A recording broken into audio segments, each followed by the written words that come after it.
Tune in at ubnradio.com. Barbara's been great. Barbara Very Jacoby. patient. Oh, what a Hello, love. Barbara. Barbara Hi. Jacoby's in studio. And, Yay. and Where's my clapping for Where's Barbara's clapping?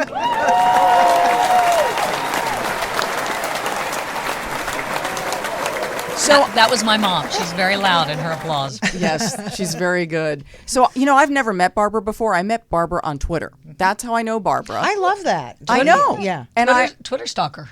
isn't that funny? Yeah. And I You are. invited Barbara on the show because over the last few years, I've been interacting with Barbara on the issues of breast cancer and domestic violence. And I thought, who is this Barbara Jacoby? She's so interesting. She's this award-winning blogger for the Huffington Post. You have your own blog. And you've been through so much, and now you're an advocate for people. So welcome to the show. Thank you for having me. I appreciate it very much. And actually, I was stalking her. There are a few people across the country that are stalkable? that are in the media that I admired the work that they were doing and so forth. So reached out to add them to my Twitter. Thank you for doing that. That's just wonderful. And that brought her here. So thanks for doing that. And isn't that fun to have a guest that you find on Twitter and say, hey, will you come on our show? And that she's not crazy. So Well, that's the good but thing. we are. No, I did that with Natalie the psychic, and I thought I knew her. And she's like, no, you don't know me. You've just been Twitter stalking me. I said, okay. I know you now. It's the new world, right? Absolutely. So I was reading about you, why you're so passionate, and you were telling me in the green room that the domestic violence that you lived with early on in your first marriage was so horrendous that when cancer came around, you were like, I got this, man. Absolutely. I went Wow. through 10 years of domestic abuse, had a loaded gun in my face on a regular basis, and was promised that if I left, I would be hunted down and killed. And when it got to the day that that would be preferable, and I walked out the door, I knew I'd never have a bad day again in my life. And that's been the case. What gave you the courage to walk out? There's so many women who are afraid to do that. I couldn't take it anymore. That was my breaking point. And like I said, if he found me and killed me, that was preferable to stay. living that way any longer. When you were living there, how did you keep yourself in the situation? How did you talk yourself down? Most of the time, it was because of my work and being focused on that and never opposing him, never doing anything that would set him off. I knew he'd come in the door already, on the offensive with accusations and everything else. And but with a just say gun. nothing. Yeah. How old were you? 24. Wow. When you finally walked out the door, where did you go? Because you must have planned it somewhat. Actually, I did. Some friends of mine helped me find a place initially, but I set it up so that I continued to carry him on my medical insurance and on the car insurance and so forth. So that was an incentive for him not to do anything. Right. Smart. You really thought that he was going to kill you? Yeah, absolutely. Did he hunt you down? Well, he knew where I was at that time, but as long as he was receiving benefits still, then he didn't do anything. He knew where I was until I actually picked up and left the state. Jesus, it's like ransom you had to pay. Everything always works out for the best, and if I hadn't gone through that and left the state then and moved on from there, I wouldn't be here today. And I wouldn't trade this for anything. Do you speak to women publicly about this? I think it's so important because women are scared. I was just actually talking to a family member of mine who was afraid, like a removed cousin, and she called me over the weekend and said, I have an abusive husband, I'm afraid to leave. And I thought, oh my God, what can I do from here? She was on the East Coast and she's been afraid to leave. And what do you say to somebody like that who's in that position? Get help. Get out. Yeah. Get help. There are places to call where Yeah. you can go and be hidden away if you are in fear of your life. The biggest problem usually is that these women will have children, maybe even pets and so forth, and it's hard for them, especially if they're not working or have a source of income, to be able to sustain a home in the household for their family if they leave successfully. So how did you, when you started this blog, and I was reading how it was your husband who basically, your second husband, your good husband. The good husband. The good husband. Right. Who basically said as you were going through your breast cancer that you just write and I'll figure out this website for you. I'll do it all for you. You write. Was this your first or your second bout with cancer? This was within days of being diagnosed the second time. And what type of cancer, if you could tell everyone? I had breast cancer and Twice. Yes. And after I was diagnosed the second time, which was right after the holidays, well, actually, I had a pretty good idea when they were testing before the holidays that was probably going to be the outcome. But he said, you need to do something with this. You keep everything in and so forth. He said, I know you like to write.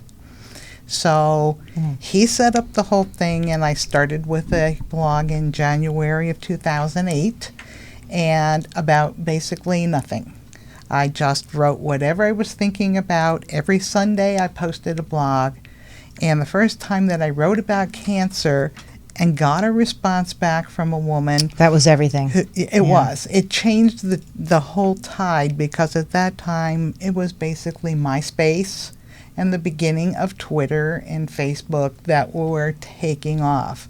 So for someone to say, thank you, I'm glad to know that I'm not alone, was the tide turning. And you probably felt like I went through all of this for that moment, right? Because that's why I'm here, right? Even not at that point. It was just, okay, so I'm writing and it's making a difference, at least in this one person's life. I think the biggest impact came when I got my first response from a child whose grandmother was dealing with breast cancer and was scared to death and faced the situation that many children still do, and that is when the diagnosis occurs in their family. Everybody in the adult world are all talking among themselves, and the child is not being considered in the conversation. And all this child could do was be fearful and not knowing what to expect, think, or anything else, and turn to me. And I believe that was the one that really made me feel like there was a need for that aspect of it. What's the difference between the kind of fear you felt when you were being threatened with a gun and the kind of fear you felt when you knew that you were battling cancer? Fear for your life from the gun, intimate, right in your face type of thing. From the beginning, I never really had a feeling that cancer had spread. I just felt like everything was going to be all right. Just tell me where to go, what to do, when to report, what should be done. You're the experts. And this also was another area that set me off to thinking about so much more than just always saying and doing exactly what your doctor tells you to do. Because I ended up being sent to an oncologist who decided that my treatment should be based upon statistics for a woman of my age from WebMD. What? I could have done that for you. I could have done that for me. And he was going to send me off to chemotherapy right off the bat. This was on a Friday afternoon. I went home. I thought about it over the weekend. And I knew it didn't feel right. So I called on Monday morning, first thing, told them I would not be returning, went back to my primary care physician and asked for a referral elsewhere. She gave me a fantastic doctor who, till my dying day, I will be grateful to. The interesting part was he was in the same medical group. So when I had to go to my... Oh, no. When I Well, had that's to always difficult. go into my appointments, we set it up to go in the back door. So No, I you're wouldn't have to. kidding. I swear to God. I've done that, right? How crazy I is changed this? in the same group, and they were like, "Why?" But It's this very woman is uncomfortable. battling cancer, for God's sakes. You've got the weight of the world on your shoulders, and on top of it, you have to go in the back door Not hurt the doctor's and feelings. not hurt the doctor's feelings. Oh my God. or more like his ego, right? Unbelievable. We were raised that way. Whatever the doctor said, they were No, it's the true. medical. They were the gods. They're the ones that knew everything. You don't know anything about medical care, and so that was one of the things that turned me into a patient advocate. Believe me. But don't you think just knowing that you were going to be okay because you somehow knew that, don't you think that helps you battle cancer and heal? I thought yes, and basically I figured if I got out of the first round with my life, that I was here to do something. I was here to make a difference. Didn't know exactly what that difference would be or what that path would be, because I still to this day work a full-time job, and I am not a nonprofit. So all the work that I do is strictly my voluntary work and so forth. But I knew there was a reason, and every time I get a response from somebody who says, thank you for sharing that information about this going on in the research world, or this clinical trial, or this group doing this, that, or the other thing, or these people raising funds, or this new program being available, I know that was the whole reason for my getting cancer. How many years have you been cancer-free now? 7.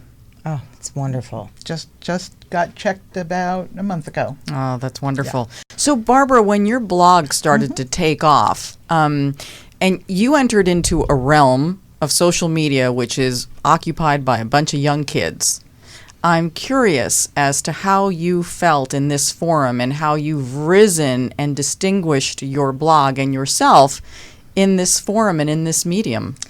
There are 2 things that make me feel very comfortable. First of all, if you look at the opposite ends of the spectrums, it's the older people and the younger people that do not want to do the research. They don't want to check. They want to have everything handed to them down and dirty. And so I figured, well, this works for me very well. I also work with a bunch of millennials. And so I have a pretty good ability to communicate, relate to them, and so forth. I love computers. I love social media. I love everything that it has done and brought to our world, and I only wish that my parents would have been able to see, those types of things, especially my father, who was an engineer designer, and for instance, he created the equipment that produced the flash cubes for Kodak cameras. Oh my God, wow. I remember those. Yeah, so he would I don't. love this. He would absolutely love social media. Yes, you do. He'd love the engineering, the technology, and so forth. So what do you think, other than social media, which apparently you're pretty good at, what do you think made people pay attention to this blog? There's a zillion bloggers out Yeah, there. there are. I'm on their side. And when There's a lot of heart to your blog. When I see statistics, for instance, there were, I became aware of, as a Komen blogger, for instance, it's not that I associate myself with Komen, but it gives me an opportunity to get inside information. And Right. there was a big study done, and there's a big program going on here in California that most people don't even know about, and it has to do with free mammograms for 2 years. For anyone, or explain? Well, it's for underserved and specifically targeted for a lot of the African American women. The rate of women with advanced breast cancer dying in the African American community is 40% in the United States. In Los Angeles, it's 70%. Oh my Lord. Wow. That's I enormous. want to know why. See, this is where I go.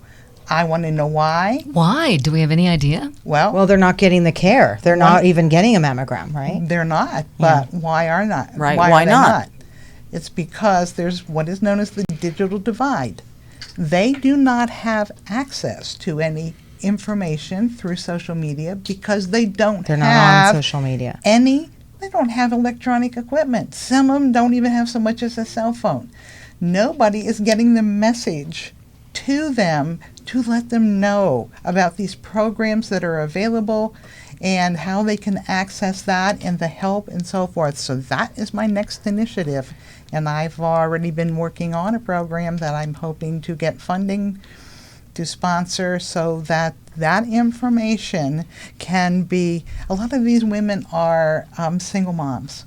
And if I can get the program that I want together to get the information through the schools, through the children taking home And flyers, they can take it home and to the they mom. can come to the school and be guided on social media or through computers, and this is what's available, Well, and so forth. Let me stop you there for a second. Do you still get flyers from your kid's school? Because I No. don't. There's not There- one flyer that No, there goes are no around. flyers. It's all on the computer, and half the time I don't even read it. I'm like, what? Some public schools, though, do still do flyers. Some do, but not that many. Yeah, But so I've- it's something to think about. Well, I've had discussions with my friend who is the head of a program called Project Fit America, celebrating their 25th anniversary. She's always worked in the underserved communities. And her program is to get funding for children, for their schools, for gym equipment, and so forth, for after-school programs. She and I have had great discussions about this, and those children in those schools are receiving flyers through the children to the homes because they don't have that access. So those are the people we're trying to reach anyway. So how did you name your blog, Let Life Happen? It's terrific, isn't it? I love it. It actually started out as a CD, which my husband and I produced together. I wrote all 15 of the songs, title song being Let Life Happen. He sang it. We had some fantastic musicians here in the Los Angeles You area do that the whole helped us damn put thing. it together. I mean, it's projects together with my husband have always been successful. I'm glad you found a good one the second time around. If you are not an inspiring story and person, that is amazing to come from where you did with an abusive husband, and now you're out here just getting out a message that you're passionate about. I love that, and that's wonderful. I really applaud you. I That's really fantastic. appreciate it. And she's adorable too. See what happens when you actually go on Twitter, Deborah? You Yeah. might meet someone. I'm on Your Twitter. world may expand. I am on Twitter. I just don't post pictures. I think that's Tumblr. Did I find Thank a good you. one on Twitter? You can Twitter stalk anytime. Barbara, for me, it's been such a great pleasure. It's full circle. too. After all Wonderful. these years of tweets back and forth, I am so glad to have met you.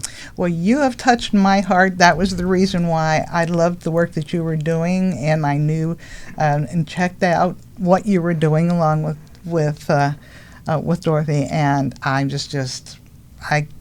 I cannot tell you how happy I was to be able to be honored in this way to share this message. Oh, thank you. Thank you you. for all What the an good Thanks for being inopportune here. moment for me to sneeze. Anyway, lovely to meet you. Yes. So nice Thank to you. meet What a you. nice show. Great Really show. nice And thank show. you for being with us, and we'll have you back. Thanks Thank again. you. Bye, everyone. And bye to Dorothy's mom. Yes, Lovely, bye. beautiful mom. And Bye, Dan Mom. somewhere in the subway. Dan's in the subway, and And your Charlie buddies. and Jason. Hello. Hi, Thanks guys. for coming. Goodbye. Thank you. Thank you, John.